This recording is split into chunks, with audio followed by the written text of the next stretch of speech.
종교개혁 기념주일이라 그러는데 사실은 500년 전에 그런 사상을 다시 한번 상기하고 기억하는 거 참 어렵습니다.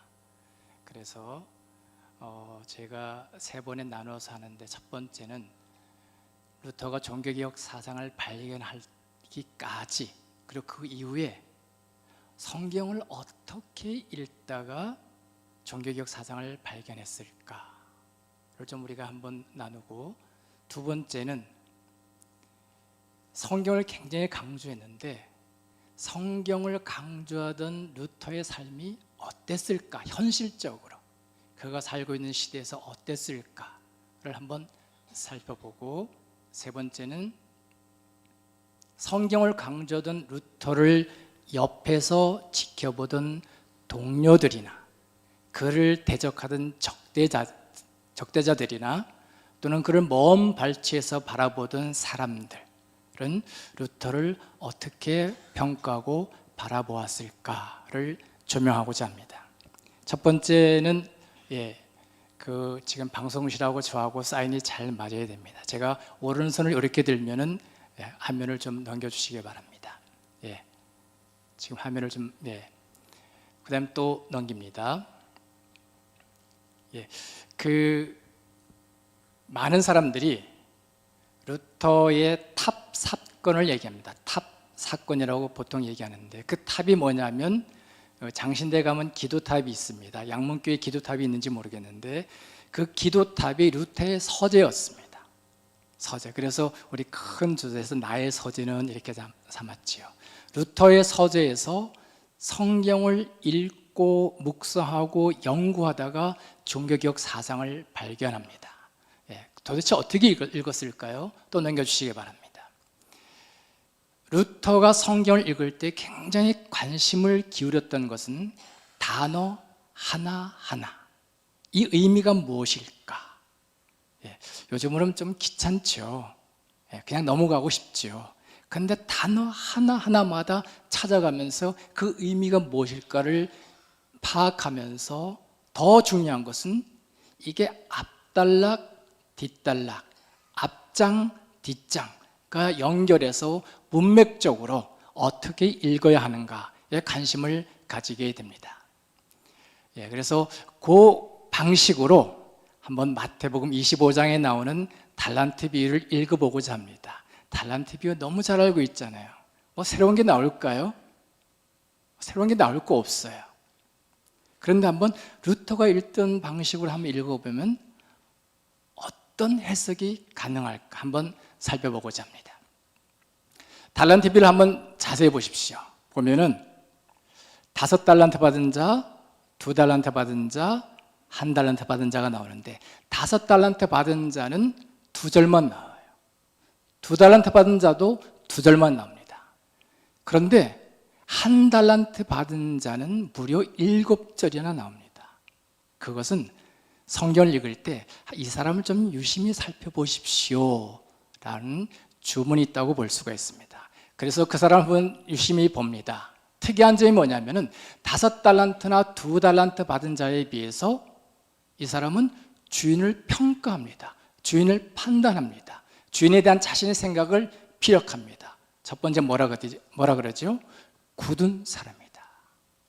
이런 단어가 딱 나오면 루터는 사전을 찾아봅니다. 이 굳다는 개념이 뭘까? 사전을 찾을 때 굉장히 중요한 것은 가장 처음에 나오는 기본 뜻입니다. 이 굳으란 기본 뜻은 냉혹하고 무자비하고 잔인하다, 이런 뜻입니다. 그러니까 1달란트 받은 사람은 주인이 잔혹한 사람이야, 아주 냉혹한 사람이야, 무자비한 사람이야 라고 딱 생각하는 거예요. 그 다음에 두 번째는 이 주인은 심지 않은 데서 거두고 그 다음에 뿌리지 않은 데서 모으는 사람이야. 자, 이 말을 우리가 딱 읽어보면 뭐를 떠올릴 수 있을까요? 심지도 않고 일하지도 않고 거둬. 성경에서는 주인의 입을 빌어서 이런 사람을 취리하는 자, 이렇게 나오죠. 세 번역은 돈놀이 하는 자입니다. 이걸 돈놀이 하는 자인데 굉장히 무시무시해, 굉장히 무자비해, 냉혹해, 아주 잔인해. 그러면 어떤 사람을 떠올릴 수 있을까요? 바로 고리대금업자입니다. 그래서 달란트비를 딱 떼서 이것만 딱 떼어서 보면은 이 주인은 고리대금업자 아니야? 라고 생각할 수 있는데, 한 달란트 받은 자의 말 속에서 그렇게 읽을 수 있는 힌트를 찾게 됩니다. 바로 두려워하였다는 겁니다. 그냥 뭐 돈놀이 하는 자면 두려워할 필요가 없잖아요. 근데 만약에 이자를 못 갚았을 경우, 원금을 못 갚았을 경우 그 사람의 가족을 노예로 팔고 본인도 노예로 팔려지고 자신의 모든 재산을 빼앗기고 이런 그런 사이였기 때문에 이 사람들 잘못 걸리면 정말 큰일 나, 무서운 사람이야, 정말 잔인하고 무자비하고 정말 냉혹한 사람이야, 이런 전반적인 배경을 읽을 수가 있습니다. 그래서 이 한 달란트 받은 사람이 그런 두려움에서 해방할 수 있는, 벗어날 수 있는 가장 좋은 방법은 열심히 일을 해서 돈을 버는 거죠. 이자도 갚고 원금도 갚고 얼마나 좋겠습니까? 그런데 이 한 달란트 받은 자의 현실은 그렇지 않습니다. 이미 주인으로부터 이 사람은 너는 그 정도 능력이 안 돼, 다른 사람에 비해서 5달란트, 2달란트 받은 사람에 비해서 그 정도 능력이 안 되는 사람이야 라고 평가받는 그런 사람이었어요. 그러니 돈을 투자해서 뭔가 일을 해서 이자를 남기는 것, 이윤을 남기는 것은 기대하기가 힘든 사람이었죠. 어쩌면 그래서 이 사람은 자신이 할 수 있는 가장 좋은 방법을 취했을지도 모릅니다. 그냥 그대로 보존하는 거죠. 원금만이라도 좀 살려가지고 원금만이라도 갚자. 원금까지 못 갚게 되면 큰일 나죠. 그래서 보존하는데, 그런데 이 사람이 운명은 어떻게 됩니까? 원금은 갚았어요. 그런데도 쫓겨나죠. 어둠으로 쫓겨나고, 그리고 슬피 울며 이를 갈아야 하는 그런 상황에 빠지게 됩니다. 그렇기 때문에 한 달란트 받은 자가 주인을 무서워했던 것, 이것이 현실로 됩니다. 그 다음에 주인을 한번 바라보죠. 주인은 어떤 사람이었을까요? 이자놀이를 긍정하는 사람으로 나옵니다. 그죠? 너가 원금만 보존한 게 아니라 그러면 돈놀이 하는 사람에게 그 돈을 맡겼다가 이자라도 나한테 주지 라고 이자를 인정하는 사람이 돼요. 그러면 구약을 잘 알고 있는 사람은 이 주인 이상하네 라고 곧바로 이의를 제기할 수가 있습니다. 출애굽기 보십시오. 이자를 받지 말라. 또 뭘까요? 레위기. 이자를 받지 않는데 이자를 위해 돈을 꾸어주지 말고 이익을 위하여 내 양식을 꾸어주지 말라. 그 다음에 또 볼까요? 신명기. 이자를 받지 않는데 돈의 이자, 또 식물의 이자, 이자를 낼 만한 모든 것에 이자를 받지 말라 하고 이자 받는 것을 금하고 있습니다. 그러면 비유 속의 주인은 이분은 이자 받는 것을 인정하는데 가만 보니까 구약을 모르는 사람인가? 하나님의 계명을 모르는 사람인가? 라고 생각해 볼 수가 있습니다. 그 다음에 이 한 달란트 받은 사람을 향해서 주인이 이렇게 얘기하죠. 첫 번째, 악한 종이라고 얘기합니다. 악한 종, 악하다의 기본 뜻이 굉장히 중요합니다. 힘들게 일하다, 노역에 시달리다, 노여로 고통을 받다. 그러니까 이 한 달란트 받은 사람은 지금 지쳤어요. 일이 지쳤어요. 주인이 시킨 일이 너무 많아서, 또는 자기 역량이 부족해서 다 처리를 하지 못합니다. 또는 그것 때문에 아플 수도 있습니다. 그러다 보니까 일을 잘 못해요. 그러니까 주인이 보기에 아니 저 종은 다른 종들에 비해서 일을 잘 못하네, 이 나쁜 놈, 이 악한 놈, 이렇게 취급을 받게 됩니다. 이것이 종의 현실과 그 종을 바라보는 주인의 모습입니다. 그런데 여기서 이제 굉장히 중요합니다. 지금도 그렇지만 통독이 있어서 성경을 처음부터 쭉 읽잖아요. 옛날에는 성경을 처음부터 끝까지 쭉 연속적으로 계속 읽는 것이 습관이었습니다.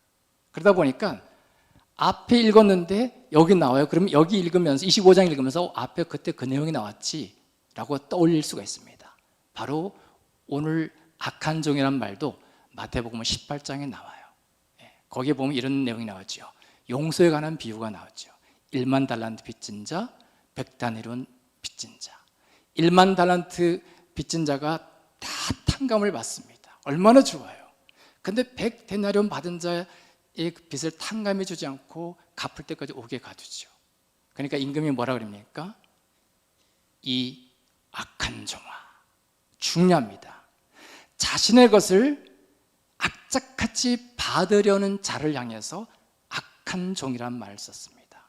그러면 그 기억을 가지고 18장에서 그 기억을 가지고 25장 오면은 25장 달란트 비유에서 악착같이 자기 돈을 받으려고 하는 자는 누구입니까? 주인이죠. 주인입니다. 그렇기 때문에 주인이 한 달란트 받은 자를 중에서 악한 종이라 그러면 안 되고 18장의 관점에서 보면은 주인이 악한 사람이 되는 거죠. 두 번째 볼까요? 주인은 한 달란트 받은 자를 향해서 게으른 종이라고 얘기합니다. 이 게으르다는 말의 기본 뜻이 뭐냐면은 뭐하는 것을 꺼리는 거예요. 주저합니다. 움츠려들어서 겁을 내서 뒤로 물러서는 거예요.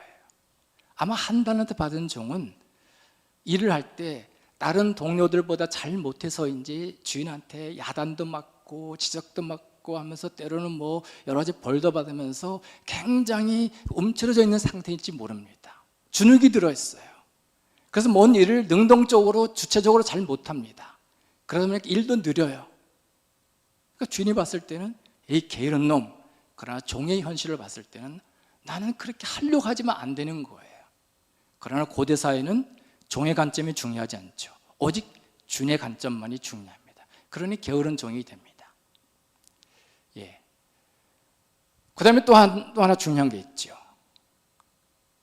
진짜 한 달란트 받은 자를 보면은 또 5달란트, 2달란트 받은 자에 대하는 그런 모습을 보면은 이익을 남긴 자, 이윤을 남긴 자만 위하고 그렇지 못한 자는 울타리 밖으로 내쫓는 냉혈합니다. 그런 면에서 악한 자지요. 그 다음입니다. 그런데 여기서 이제 문제점이 생기기 시작합니다. 우리 기독교 전통적으로 본다면 달란트 비유를 해석할 때 주인을 누구로 해석하지요? 예수님. 그다음에 종은 누구로 해석하지요? 신자. 결산할 때는 최후의 심판으로 생각합니다. 이렇게 보면 주인 예수가 어떤 사람으로 나타나는 겁니까? 이자까지 탐하는 악한 자. 종들의 참담한 현실, 정말 힘들고 지치고 이런 상황 생활하고 무조건 이익만 남기기에 탁달하는 그러한 정말 악독 고리대금 업자. 또 이익을 남긴 자는 인정하고 그렇지 않은 자는 매장시켜버리는 성공주의에 매몰된 자, 이런 자로 볼 수가 있어요. 종신자는 어떻게 됩니까? 이익을 남기기 위해서 안간힘을 써야 돼요. 저기 보면 제가 한쪽 눈을 감는 수의 노예라 그랬는데 이익을 남겨야 되니까 수단과 방법을 가리지 않고 불법, 불의, 심지어 남의 것도 훔치기도 하고 등등 수단과 방법을 가리지 않고 남기는데 혈안이 됩니다. 가끔가다 교회가 그러죠. 신자들한테 전도하십시오, 전도하십시오. 그러면서 이런 모습이 보이는 거죠. 그 다음입니다. 이런 모습을 제가 지금 얘기하는 것이 아니라 베르톨트 브레이트라는 독일의 유명한 문학가가 있습니다. 이 사람이 나치가 등장하고 덴마크로 망명을 한 뒤에 1년 뒤에 저기 나오는 서푼짜리 소설이라는 희극을 쓰지요. 거기에서 지금 이걸 고발합니다. 이 소설의 맨 처음에 나오는 사람이 목발을 짚고 다니는 상위군입니다. 근데 사업을 하다 실패해서 돈을 다 잃어버려요. 거지로 살다가 어느 부유한 집에 가서 소일거리를 도와주면서 근근히 살게 됩니다.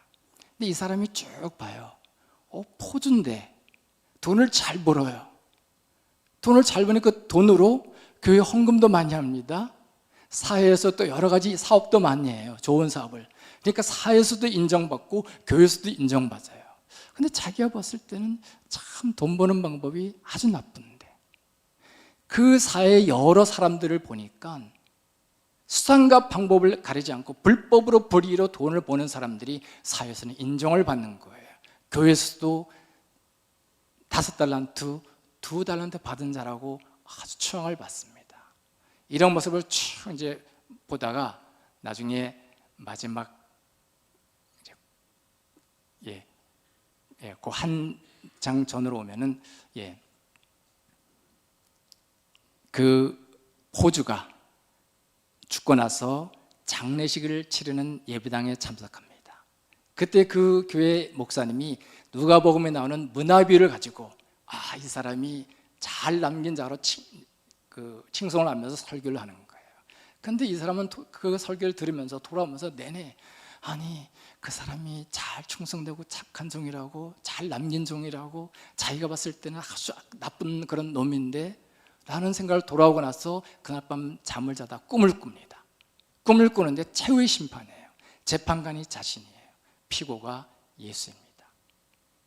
피고로 예수가 온 이유는 연립문화 비유를 남겨가지고 수단과 방법을 가리지 않고 이익을 남긴 자들은 좋은 자라고 착한 자라고 성공한 자라고 충성된 자라고 칭찬하고 인정하고, 그렇지 않은 자는 사회에서 도태된 자, 그리고 가장자를 밀려나도 되는 자라고 바라보는 그런 영향을 미쳤다고 해서 예수가 피고로 등장합니다. 그 다음에 이제 판결을 내립니다.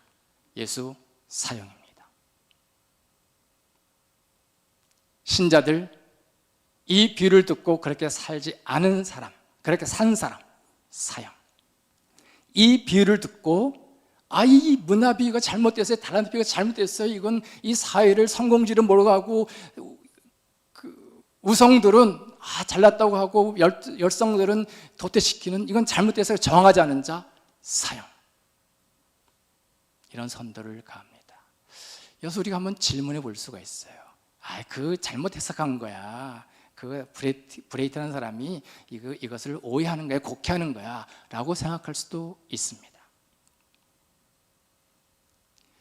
그런데 한번 생각해 볼 필요가 있습니다. 남긴다는 의미가 정말 도대체 뭘까?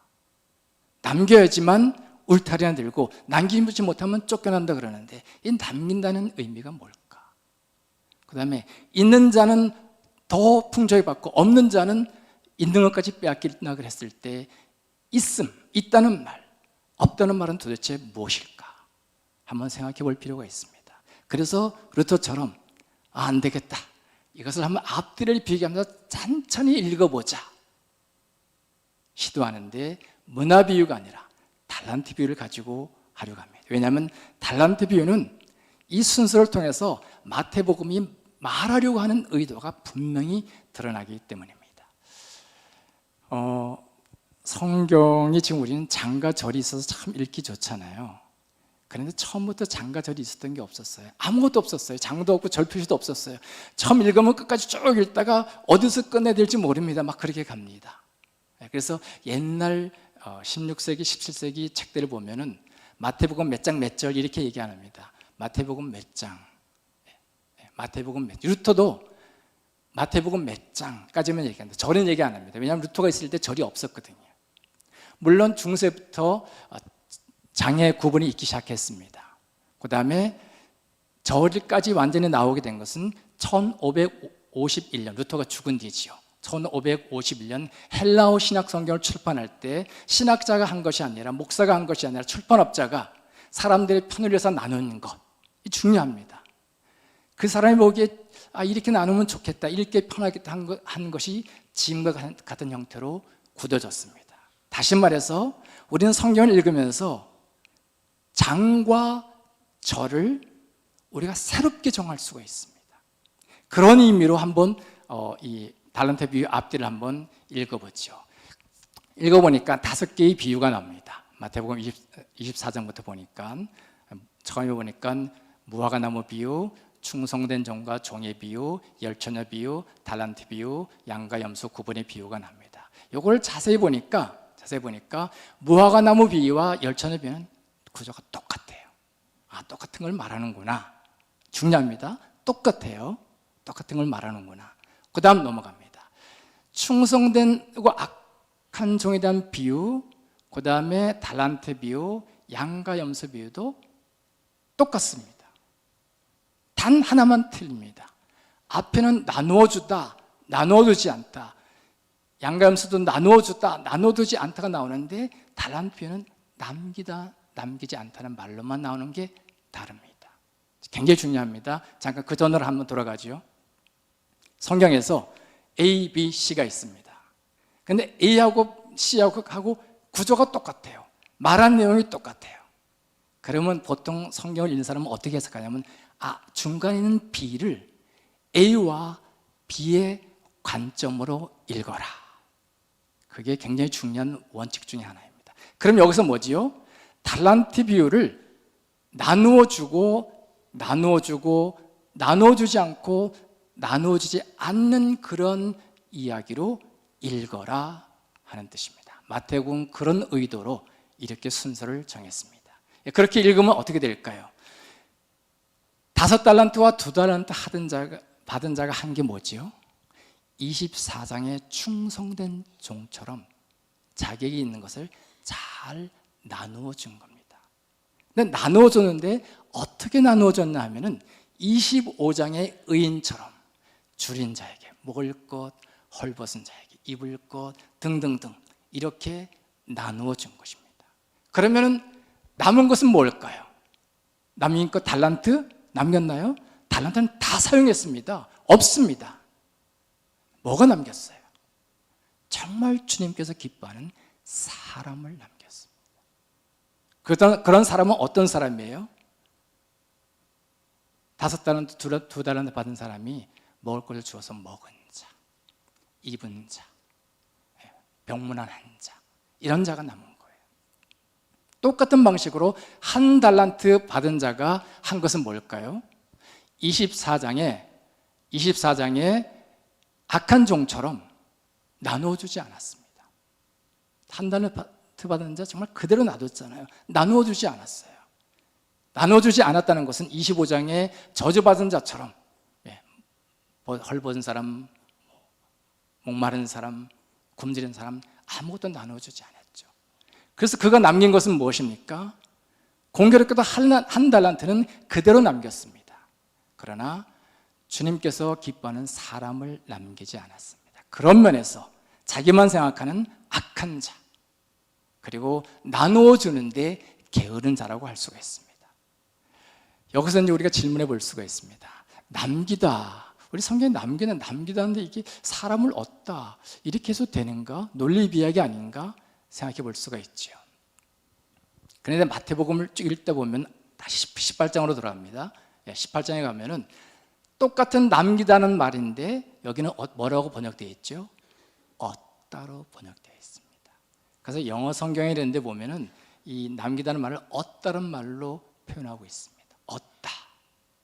근데 얻다는 말을 잘 살펴보니까 그 학자들은 이 얻다라는 말, 마태복음 25장 달란트 비유에 나오는 남기다는 이 말은 신약 성서 시대에 성교와 연관해서 사용되는 전문 용어다, 그렇게 얘기합니다. 그래서 가장 대표적인 구절로 고린도전서 9장을 소개합니다. 여기 보면 얻다는 말이 굉장히 많이 나와요. 얻다. 그 다음에 종이 된 것도 사람을 얻고자 합니다. 그 다음입니다. 또 얻고자 합니다. 또 얻고자 합니다. 얻고자 합니다. 얻고자 하다가 그 전적으로 잠깐 넘어가죠. 그 쭉 보면은 그 다음입니다. 죄송합니다. 쭉 하다가 밑에 보면 밑에 세 번째 줄 보니까 구원하고자 함이라. 굉장히 중요합니다. 남기다는 말이 얻다라는 말과 똑같고 이 얻다라는 말이 여기 지금 고린도전서에는 구원을 받게 한다는 얘기인데 다른 성에 가면은 구원을 받게 하다는 말과 똑같은 말입니다. 사람을 남기다, 사람을 얻다, 사람을 구원하게 하다. 똑같은 말이에요. 그래서 이걸 보면서 우리가 생각할 수 있는 것은 마태복음은 의도적으로 달란트 비유를 충성된 종과 악한 종, 그 다음에 염소와 양의 구분 사이에 놓으면서 이 비유를 지키면서 그 다음입니다. 남긴다는 것이 도대체 무엇인지 우리에게 다시금 말씀해 주고자 했습니다. 남긴다는 게 뭔가? 우리 한번 성가대서 잘 보이나요? 첫 번째 한번 다 같이 읽어주시겠습니까? 시작. 남김으로서의 있음은 나누어 줌을 통해 무언가 도움을 받은 타자가 있다는 것이 아닐까. 사람, 특히 작은 자들에게 거저받은 것을 값없이 나누어 줌을 통해 그들이 다시금 생애의 희망을 찾을 수 있도록 하는 것, 이것이 남김의 진정한 의미가 아닐까. 마태복음은 이런 의미로 달란트 남긴다는 것을 해석하도록 우리에게 요청하고 있습니다. 두 번째입니다. 반면에 없음이란 나누어준 사람이 한 사람도 없다는 것을 의미하지는 않을까. 나의 필요만 채우는 삶을 살고 나의 안위만 추구하는 삶을 사는 것은 타자가 들어올 수 없는 나만의 성을 쌓게 되고, 유감스럽게도 그 결과는 나도 없고, 나도 추방되지요. 나도 없고 너도 없는 공허가 된다는 것이 아닐까. 마태복음은 한 달란트 받은 자를 24장 그다음에 양가 염소 비유 사이에 놓으면서 그렇게 해석하도록 우리를 초대합니다. 남김으로서의 이익과 성장과 성공은 내 창고에 무언가를 쌓아 놓음을 통해서가 아니라 오히려 나에게 있는 것을 나누어 줌을 통해 나타나는 것이 아닐까. 창고에 쌓으려고 한 그 사람을 알잖아요. 내 창고의 싸움을 통해서 풍족해지는 것이 아니라 나눔을 통해서 풍족해지는 것, 이것이 바로 마태복음이 달란트 비유를 이렇게 사이에 두면서 우리에게 해석하도록, 그렇게 읽도록 요청하는 것이 아닐까. 네 번째입니다. 물질적인 결실이든 영적인 결실이든 내 곳간에 더 쌓아놓는 것은 텅 비게 되고 나누어줌을 통해 텅 빈 곳간이 오히려 충만해진다는 역설이 이 비유가 전하는 남김의 참된 의미가 아닐까. 마태복음 달란트 비유를 이렇게 읽도록 우리를 초대하고 있습니다. 마태복음은 달란트 비유의 앞뒤 내용을 통해 오병이의 기적 보면은 내가 먹어야 되는데 내어주잖아요. 나누게 하잖아요. 그러한 내어짐과 나눔을 현실로 살아갈 것을 우리에게 촉구하고 있습니다. 그리고 그런 자가 진실로 복된 자다. 당신의 5달란트는 사라지고 당신의 2달란트는 사라졌지만 그러나 내가 진정 기뻐하는 작은 자들을 당신은 나에게 데려왔어. 당신은 복된 자요. 이렇게 살도록 우리를 초대합니다.